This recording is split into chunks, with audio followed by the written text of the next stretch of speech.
అందరికీ నమస్తే అండి. నేను మీ దేవరకొండ ఉమా. మకర రాశి వాళ్ళు ఎవరి వీడియో చూస్తున్నా చాలా శ్రద్ధగా వినండి. మే 15 దగ్గర నుంచి గురుగ్రహ సంచారము మారడం చేత వృషభంలోంచి మిథునంలోకి వెళ్ళడం మూలాన మీకు అది 6వ స్థానం అవ్వడం మూలాన గురుగ్రహ దోషం మూలాన ఫైనాన్షియల్ ఇబ్బందులు వచ్చేటువంటి అవకాశాలు ఎక్కువగా కనబడుతున్నాయి.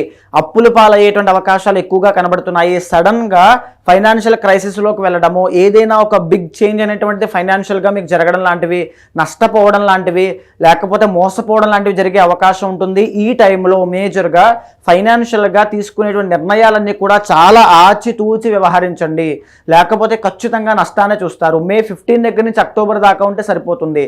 ఈ మే 15 దగ్గర నుంచి అక్టోబర్ లోపల గురుగ్రహానికి సంబంధించిన శ్లోకములు చదవండి, ఫైనాన్షియల్ ప్రాబ్లమ్స్ రాకుండా ఉండడానికి. లేదా ఇప్పుడిప్పుడే జాబ్లో జాయిన్ అయిన వాళ్ళు జాబు ఆ యొక్క జీవనాధారం పోకుండా ఉండడానికి శివ ఆరాధన ఎక్కువగా చేయండి. స్ఫటికలింగానికి అభిషేకం చేయడం కానీ, లేదా దత్తాత్రేయ స్వామి యొక్క ఆరాధన చేయడం కానీ చేస్తే ఆ ఆర్థిక సమస్యల నుంచి బయటికి రావడము, గురుగ్రహ దోషం తగ్గడం లాంటివి ఖచ్చితంగా జరుగుతాయి.